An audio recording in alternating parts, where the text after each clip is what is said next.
Welcome to the WIHS Journal. Did you know that November is National Adoption Awareness Month?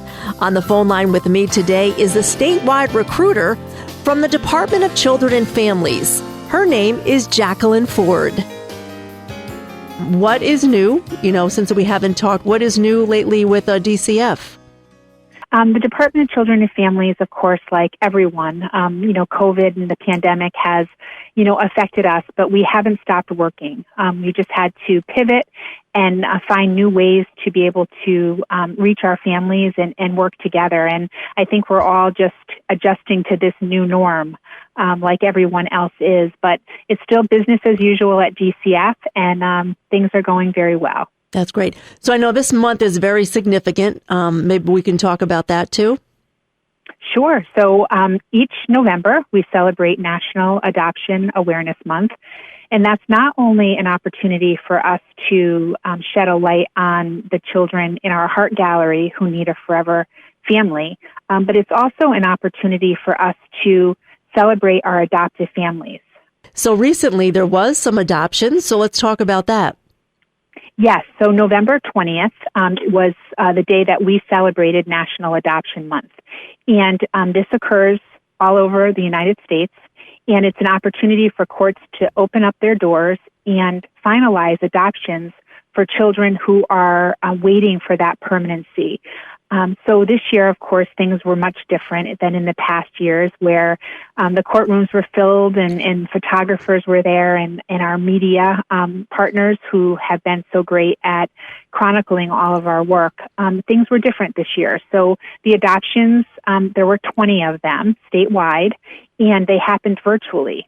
So the camera that would necessarily be in the courtroom from the TV stations, they were a part of the virtual hearing. And the family would log on from their living room, and the judge would preside, and our commissioner would speak. And the adoption occurred virtually, and they would show the adoption certificate on the screen, and then that would be mailed to them. And I had the privilege of being in one of our adoptive families' homes while this was happening. And it was quite emotional to see it happening and see the family sitting together with their little boy and finalizing their family in the living room. So we still celebrated, and it was just as emotional and just as touching, and families were extremely happy. It was just done in a much different way. How are you implementing things different through DCF if somebody is interested in adoption or even fostering? Sure. So we're doing things virtually. Right now we are having training. We have open houses, which we do virtually, and then we also have trainings that are online. And we're assessing families. We are still visiting, but everything is done just a little bit differently. Social distancing, of course, and with the appropriate PPE. But we still have a desperate need for foster and adoptive families in our state. And we want people to understand that the department is still accepting people who are concerned about children who need that either temporary placement for foster care or the permanent setting of adoption. And I urge them to call our Kid Hero line, which is 888 Kid Hero, HERO, and a trained professional will take their call and share with them a little bit about what the process entails and get that ball rolling in our system by creating an inquiry. Great.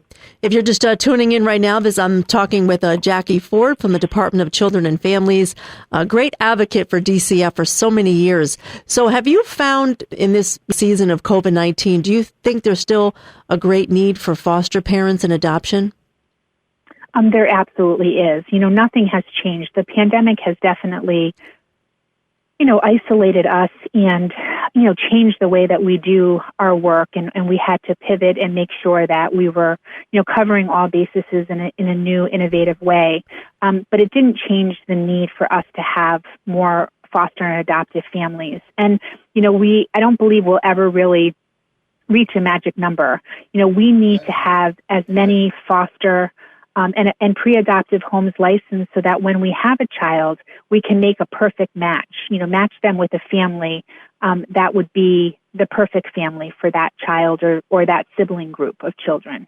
And so I know that you're in charge of the Heart Gallery, which are children actually right now that are available for adoption, if I'm correct. So maybe we can switch gears and talk about some of those children right now that are looking for forever homes. Sure. So if anyone listening is interested in learning more about our Heart Gallery, they can visit CT Foster Adopt. And on that website, there is a collection of photographs and stories of children in Connecticut who need a forever family.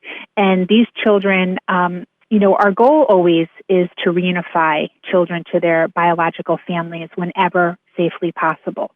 We try to keep children in their homes with their families by implementing services and supports and keeping that family together. And when we need to put a child in foster care, our goal is always to get them back home when it's safely possible.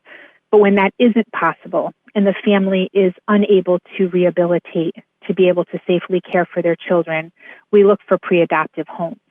And there are children on the Heart Gallery by first name, and there's a story about each with a contact name that they can email, or they can reach out to me if they wish, and they can learn about this child and what that child may need.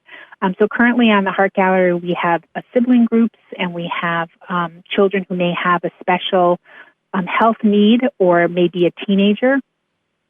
It's difficult enough, especially during the pandemic of COVID, to be a teenager, and imagine being a teenager in an unsettled situation where they're not permanently adopted by a family. So I encourage your listeners to visit CT Foster Adopt, browse our Heart Gallery, read the touching stories of our children, see their photographs, and if you're so moved to learn more about one of our kids, you can call the number that's provided. Awesome. So what is the best part about your job that, gives you passion each day to do it? Anissa, I've been doing this for almost 30 years now, and I have to tell you that I do truly love this job. And I'm currently in the Bureau of External Affairs and Central Office. And prior to that, most of my work involved foster care and adoption. And right now, it's really involving all aspects of the agency and trying to change the narrative and the lens that many people see DCF as and think of DCF as, and kind of change that. I have a community store in the Buckland Hills Mall, which is a welcome center for anyone to come in and learn about the Department of Children and Families and all the work that we do as an agency.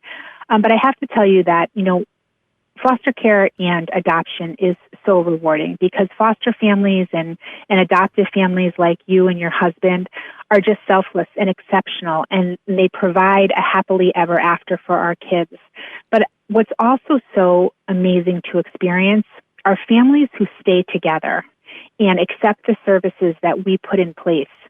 And they work, and it really does take a village, and you implement services and supportive staff to keep this family together and help them address mental health issues that they may never have, or substance abuse or domestic violence, and keep that family together. So I have the honor of writing special interest stories about some of our families who have stayed together and accepted services and have had DCF successfully close cases and keep the family together. So I think that there's rewarding aspects of this work, from working with families in their homes to foster families to adoptive families. But I think that word family is so significant and so important for us to value family, whatever that looks like for a child. Awesome. Thank you so much for sharing your heart about, this month, especially November Adoption Month, recognizing that nationally. Anything that I missed out? I know you can provide the phone number and website. Any other details? Yeah, no, I think that's it. I think that, this month being Adoption Month is significant, and, highlighting the Heart Gallery and just having people call if they're interested in being a resource for the department. So the website is ctfosteradopt.com, and the telephone number to call if you're interested in being a foster adoptive parent is 1-888-KID-HERO. Once again on the broadcast with me was Jacqueline Ford from the Department of Children and Families. November is National Adoption Awareness Month. For more details, you can call WIHS at 888-346-1049. The opinions expressed are those of the participants, not necessarily those of the staff and management of the station. I'm Anissa Porticelli for News and Public Affairs.